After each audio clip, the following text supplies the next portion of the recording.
যখন আমি তোমাকে হযরত জিবরাইল আলাইহিস সালাতু ওয়াস সালামের মাধ্যমে শক্তিশালী করেছিলাম, অর্থাৎ ছোট্টবেলায় তোমার উপর আমি ওহী নাযিল করে দিয়েছি শিশু বয়সে।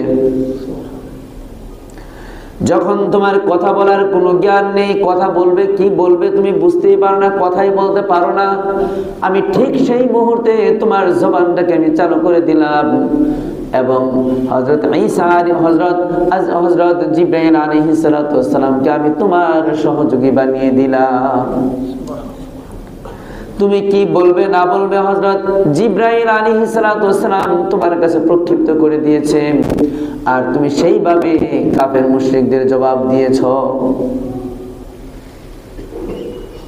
তাহলে বুঝা গেল এটা হচ্ছে এক নম্বর নিয়ামত, যে জিবরাইল আলাইহিস সালাতু ওয়াস সালামকে শিশু অবস্থায় হযরত ঈসা আলাইহিস সালামের কি বানিয়ে দিলেন? সহযোগী বানিয়ে দিলেন। দুই নম্বর নিয়ামত, তুকাল্লিমুন নাস ফিল মাহদি ওয়া কাহলা। আর স্মরণ করো তুমি তোমার ওই নিয়ামতের কথা যে তুমি মানুষের সাথে মায়ের কোলে থাকা অবস্থায় কথা বলতে সক্ষম হয়েছিলে।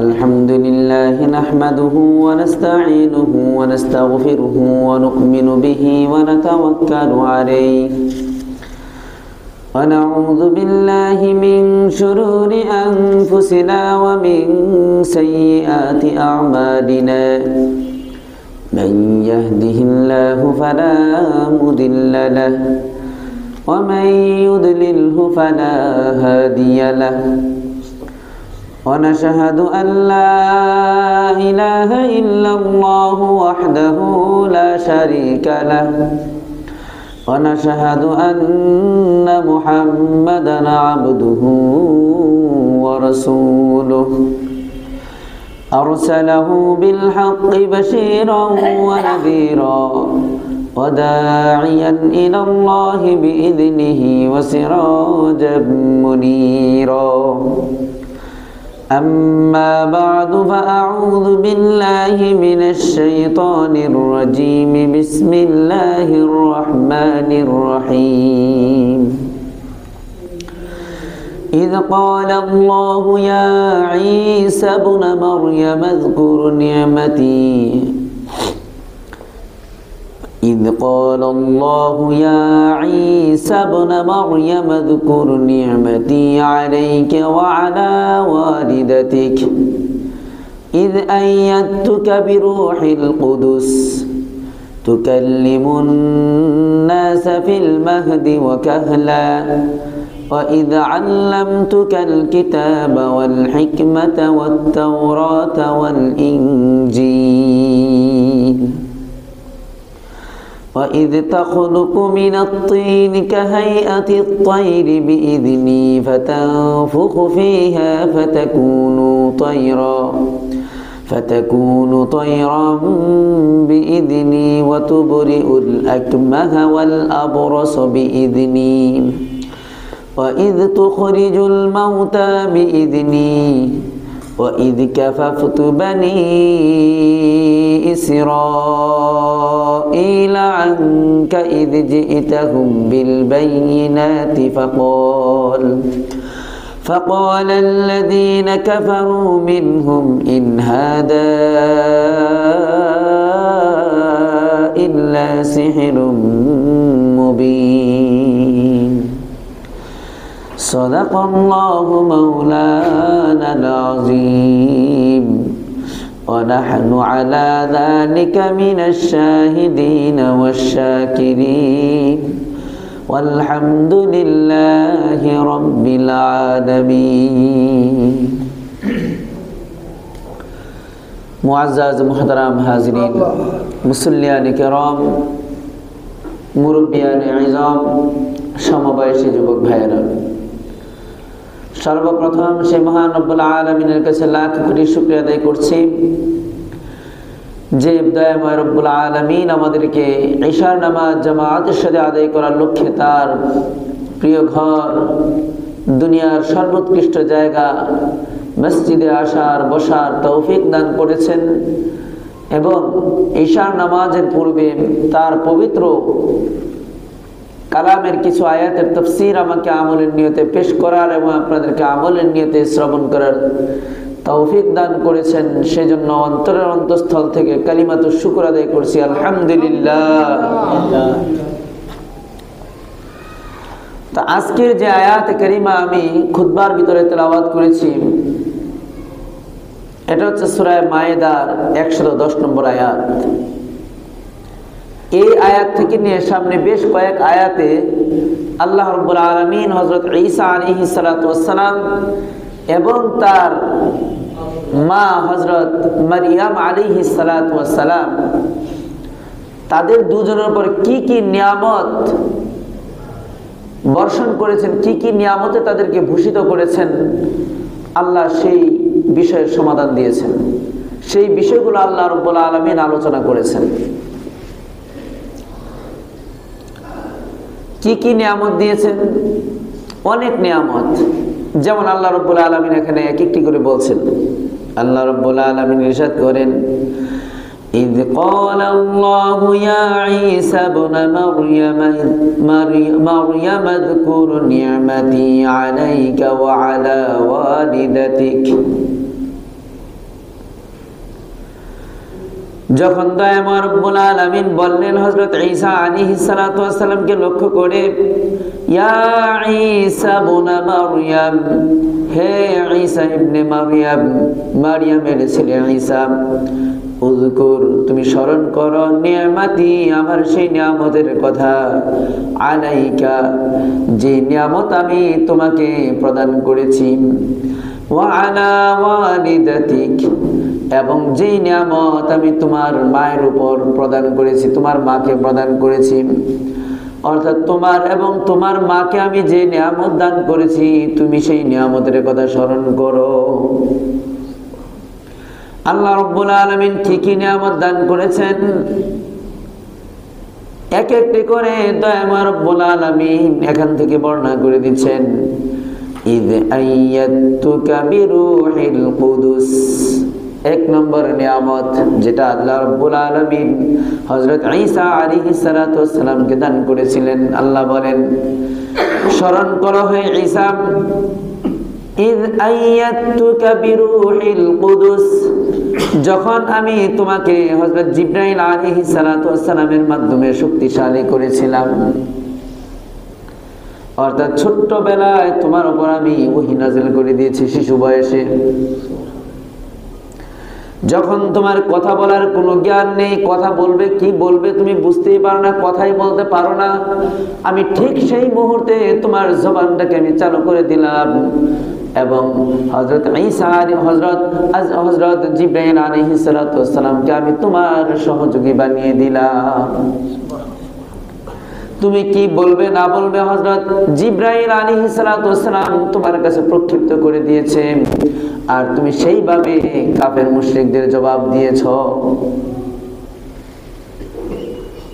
তাহলে বুঝা গেল এটা হচ্ছে এক নম্বর নিয়ামত, যে জিবরাইল আলাইহিস সালাতু ওয়াস সালামকে শিশু অবস্থায় হযরত ঈসা আলাইহিস সালামের কি বানিয়ে দিলেন? সহযোগী বানিয়ে দিলেন।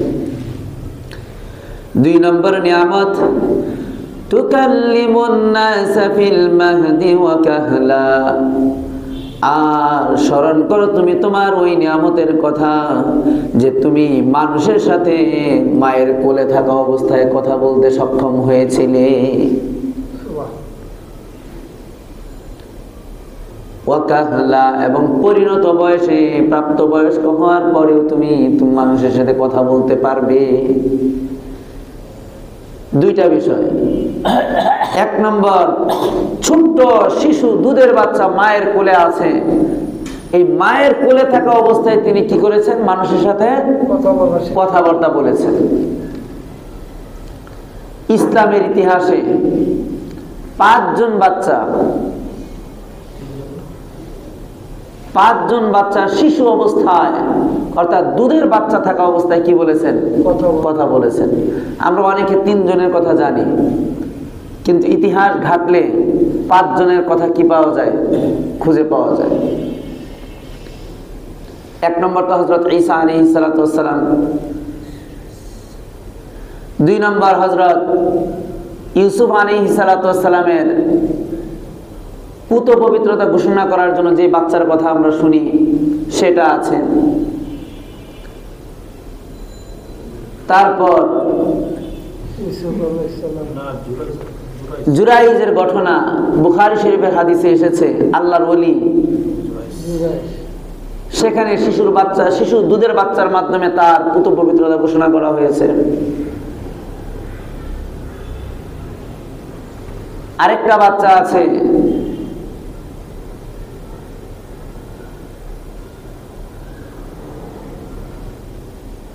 আসহাবুল উখদুদ, সূরা বুরুজ আপনার নাম শুনেছেন, ওয়াস-সামা'i যাতিল বুরুজ ওয়াল ইয়াউমিল মাউউদ ওয়া শাহিদি ওয়া মাশহুদ, কুতিলা আসহাবুল উখদুদ, গর্তওয়ালারা ধ্বংস হোক।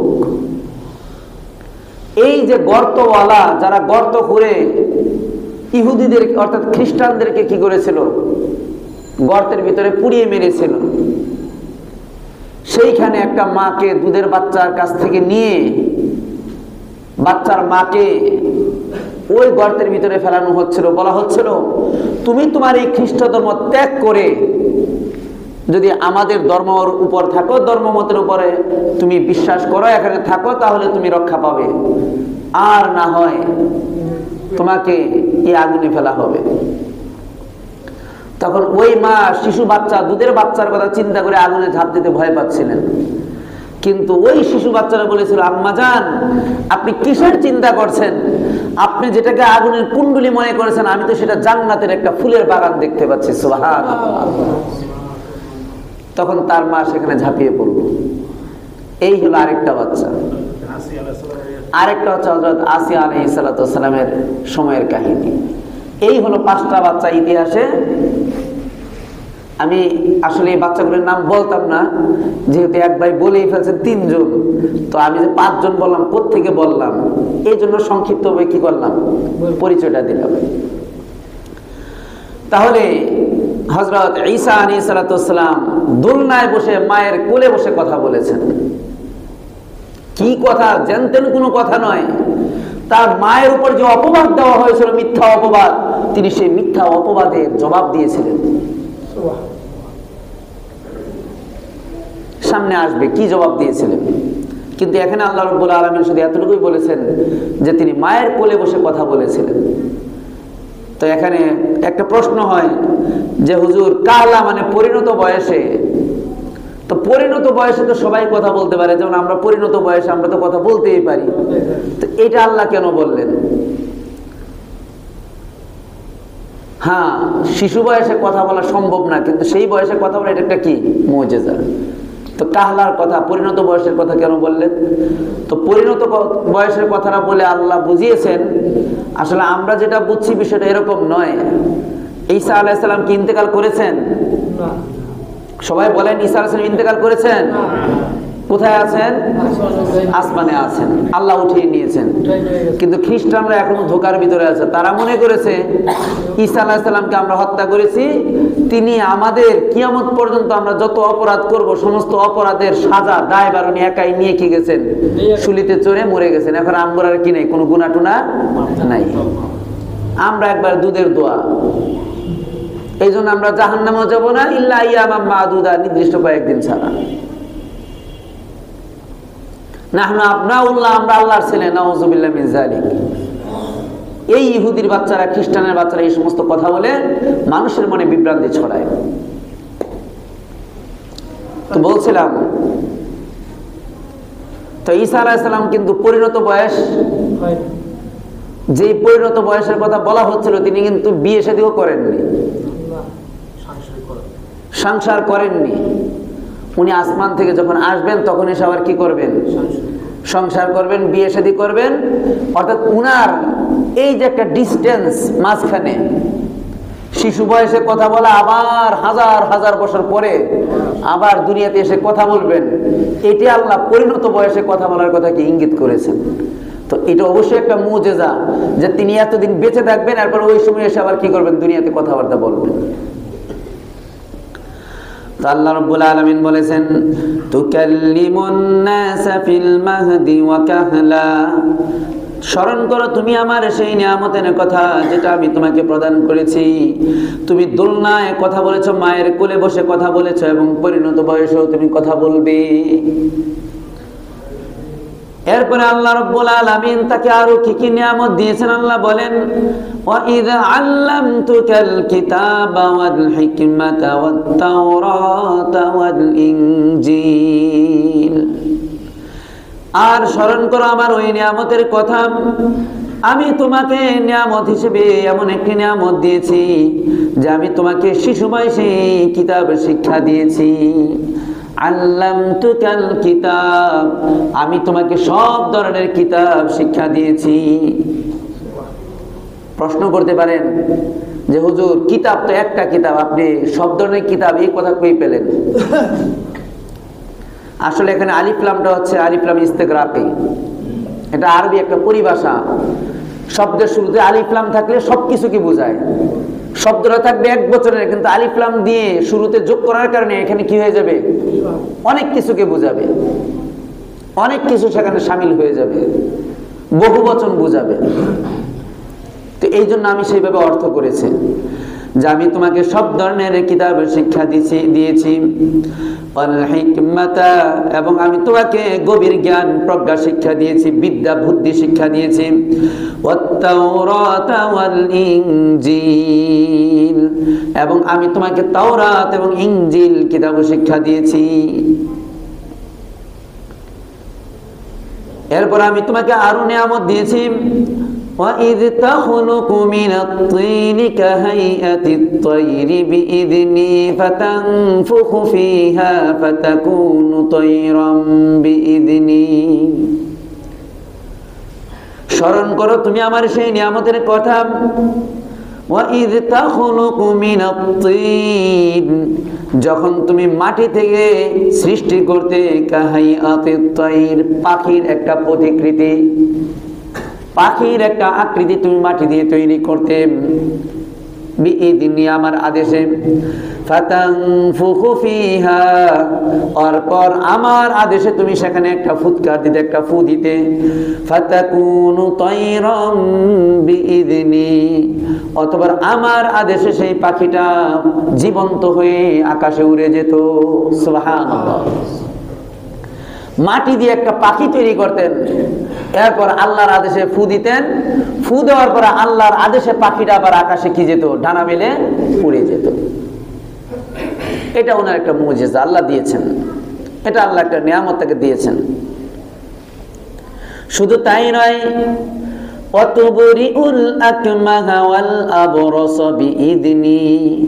স্মরণ করো তুমি আমার সেই নিয়ামতের কথা, যেই নিয়ামত আমি তোমাকে দিয়েছি, সেটা হলো তুবরিউল আকমাহা ওয়াল আবরাস বিইذনি। তুমি জন্মান্ধকে সুস্থ করে দিতে, ওয়াল আবরাস, এবং কুষ্ঠরোগীকে তুমি সুস্থ করে দিতে, বিইذনি, আমার আদেশে। তুমি জন্মান্ধ, অর্থাৎ জন্ম থেকে যে বাচ্চাটা অন্ধ, তুমি এমন একটা বাচ্চাকে তুমি সুস্থ করে দিতে, এমন একটা মানুষকে সুস্থ করে দিতে, এবং একটা কুষ্ঠরোগীকে তুমি সুস্থ করে দিতে। জন্মান্ধ তো বুঝেন, অন্ধ বুঝেন? অন্ধ আর কানা কিন্তু কি না? এক না। অন্ধ মানে যে চোখে একেবারেই কি দেখে না, দুই চোখেই কি দেখে না। আর কানা মানে এক চোখ ভালো, আরেক চোখ কি সমস্যা। এই জন্য তুই কি কানা, এক চোখে দেওয়া না? এই জন্য কানা মানে হচ্ছে কি এক চোখ ভালো, আরেক চোখে দেখে না। আর অন্ধ মানে পুরো দুই চোখেই যার কি সমস্যা। তো এমন জন্মান্ধকে তিনি কি করে দিতে পারতেন? সুস্থ করে দিতে পারতেন আল্লাহর আদেশে। নিজে নিজে নাকি? বিইذনি, আল্লাহ বলে দিয়েছেন আমার আদেশে। ওয়াল আবরাস, কুষ্ঠরোগী। কুষ্ঠরোগ চিনেন আপনারা? কি কুষ্ঠরোগটা কেমন? নাম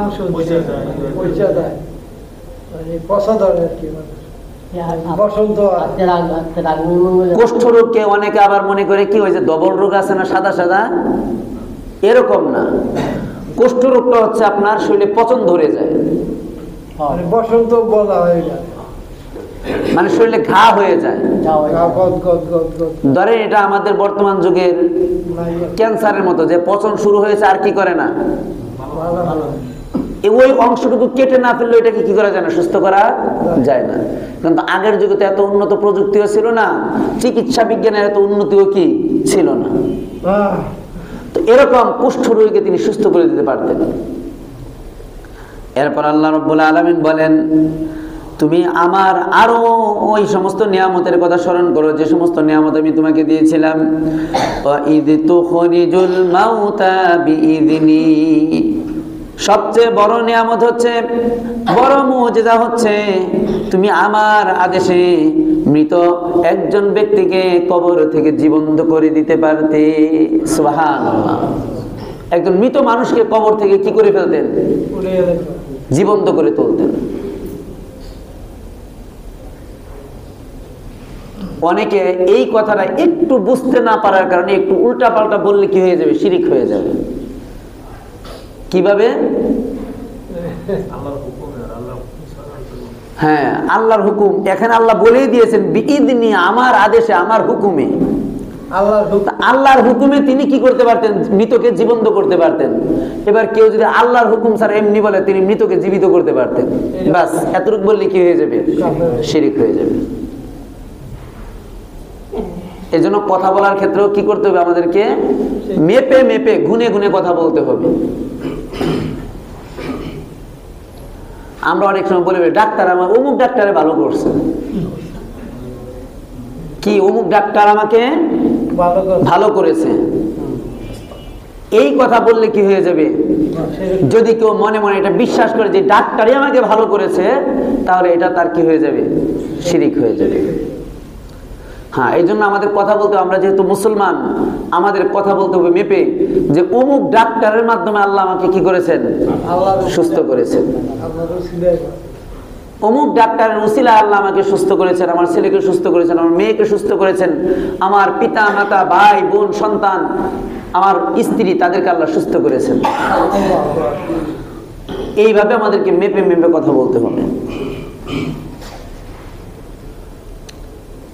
এখানে ওয়াইদ তুখরিজুল মাউতা বিইذনি, তুমি আমার আদেশে আমার হুকুমে মৃতদেরকে জীবন্ত করে তুলতে পারতে, সক্ষম হতে, এটা তোমার একটা বিশেষ, আমার একটি নিয়ামত যেটা আমি তোমাকে প্রদান করেছিলাম, এটা তোমার জন্য একটা মুজিজা। এখানে বিভিন্ন তাফসীরের কিতাবে বহু আজগুবি ঘটনা কি আছে, বর্ণনায় আছে। এই সমস্ত আজগুবি ঘটনায় কান দিয়ে কি নেই, লাভ নেই। এগুলি বর্ণনা করেও কি নেই, কোনো ফায়দা নেই। অমুক কাহিনী অমুক ভাবে অমুক জিনিসের মাধ্যমে জীবিত করেছেন, এইগুলো বলে কোনো লাভ নেই।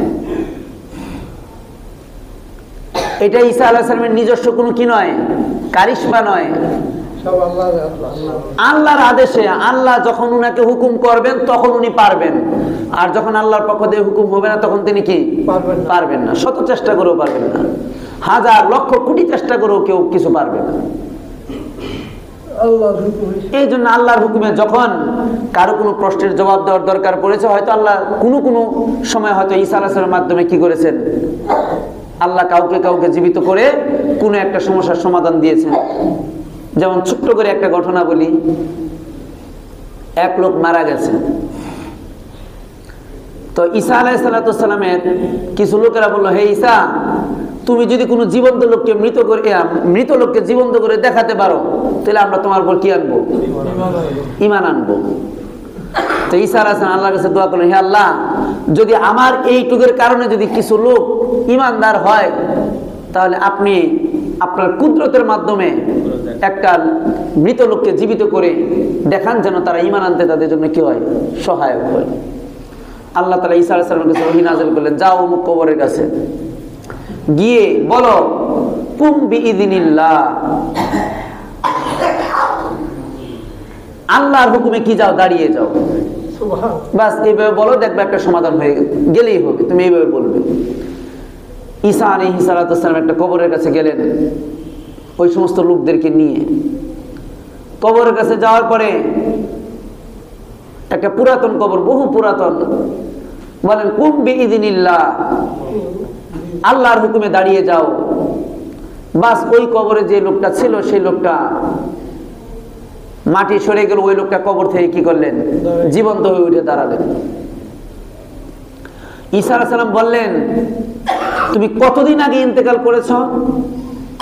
সেই লোকটা বলল, আমার ইন্তেকালের বয়স 1000 বছর। সুবহানাল্লাহ, 1000 বছর হয়ে গেছে আমার ইন্তেকালের সময়। তখন বললেন, আচ্ছা তুমি যখন ইন্তেকাল করেছো তখন তোমার বয়স কত ছিল? তখন বলল, তখন আমি ছিলাম 20 বছরের টকবকে যুবক। 20 বছর। তাহলে তোমার এই দাড়িগুলি খোঁচা খোঁচা দাড়িগুলি পাকা কেন? 20 বছরের যুবকের দাড়ি তো কি থাকে না, চুল দাড়ি তো কি থাকে না, কি পাকা থাকে নাকি? এটা বয়স হতে হতে এক সময় কি পেকে যায়।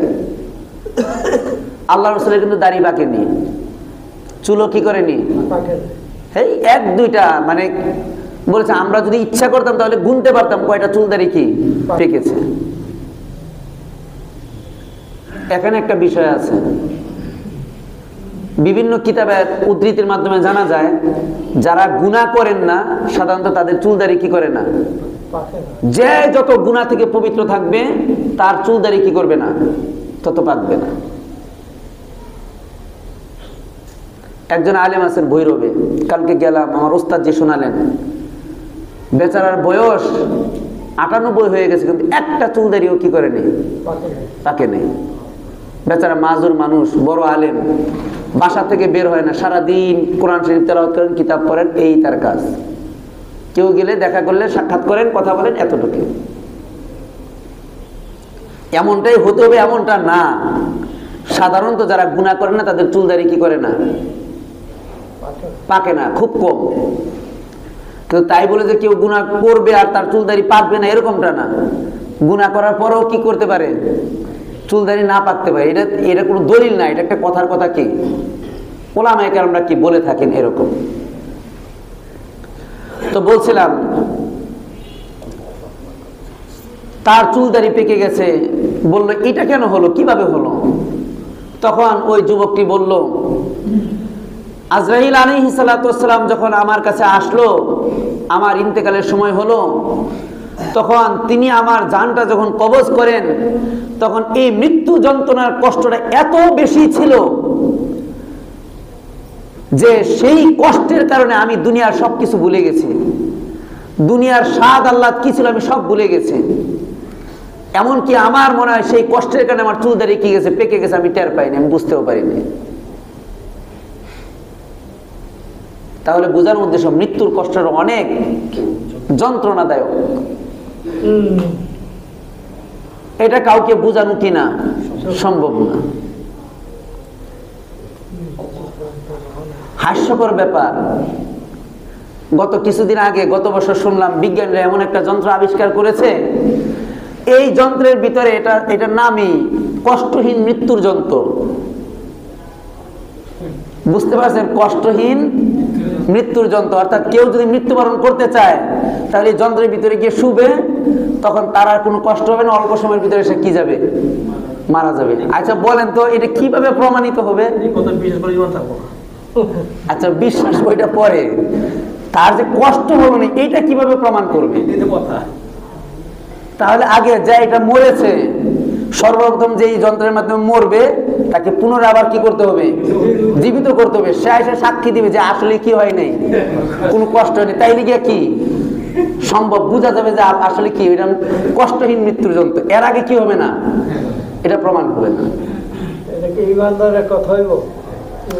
আরে সেটা তো পরে, কোন ইমানদার যদি বিশ্বাস করে তার কি থাকবে না, কঠিন অবস্থা। আমাদের ঈমান নিয়ে বর্তমানে যারা বিজ্ঞানী তারা ছিনিমিনি খেলে। আমাদের ঈমানকে হরণ করার জন্য, ধ্বংস করার জন্য তারা বিভিন্ন ধরনের ছল বল কল কৌশল কি করে, আবিষ্কার করে, ব্যবহার করে। কিন্তু তাদের এই সমস্ত ছল বল কল কৌশলে আমাদের কান দেওয়া যাবে না, সেগুলো বিশ্বাস করা যাবে না। তো বলছিলাম, যাই হোক, যেটা বলছিলাম, এরপরে লোকটা কি গেল, আবার একটু পরেই মারা গেল। আমি এই ঘটনাটা বলতাম না, শুধুমাত্র একটু আয়াতের শেষ অংশটা বোঝানোর জন্য কি ঘটনাটা বললাম। শেষে আল্লাহ কি বলেন? আল্লাহ বলেন ওয়াইদ কাফাফতু বানি ইসরাঈলা আনকা ইদ জিতাহুম বিল বাইনাত। হে ঈসা, যখন তুমি বনি ইসরাঈলের সামনে আমার এই সমস্ত নিদর্শনগুলি নিয়ে আসলে, আগমন করলে, তাদেরকে এই সমস্ত বিষয় দেখালে, এত এত মুজিজা তুমি তাদেরকে দেখালে, এবং আমি যখন বনি ইসরাইল কর্তৃক তোমাকে হত্যা করার হাত থেকে আমি তোমাকে রক্ষা করে দিলাম, বনি ইসরাইলরা তোমাকে হত্যা করতে চেয়েছিল, আমি তোমাকে রক্ষা করে দিলাম। এরপর যখন তুমি তাদের সামনে এই সমস্ত মুজিজা নিয়ে আসলে, এই সমস্ত অলৌকিক বিষয় তুমি তাদের সামনে নিয়ে আসলে, فقال الذين كفروا منهم, তখন তাদের মধ্যে থেকে যারা কাফের, আল্লাহকে অস্বীকার করে, মুজিজাকে অস্বীকার করে, নবী রাসূলদেরকে অস্বীকার করে, কোরআন কিতাবকে অস্বীকার করে, আল্লাহর কিতাবগুলিকে অস্বীকার করে, আল্লাহর ক্ষমতাকে অস্বীকার করে, পরকালকে অস্বীকার করে, জাহান্নামকে অস্বীকার করে, জান্নাতকে অস্বীকার করে, এমন সব কাফের যারা আছে তারা বলতে লাগলো ইন হাদা ইল্লা সিহরুম মুবিন। হে ঈসা, তুমি এই পর্যন্ত আমাদেরকে যা দেখালে এইগুলো সুস্পষ্ট জাদু ছাড়া আর কিছুই নয়। নাউযুবিল্লাহি মিন যালিক। সারা রাত ইউসুফ জুলাইখার কিচ্ছা শুনে সকালে বলা হলো ঈসা আলাইহিস সালাম কি বেটা ছিলেন না বেটি ছিলেন? বুঝেননি কথা না? তাদের অবস্থা এরকম।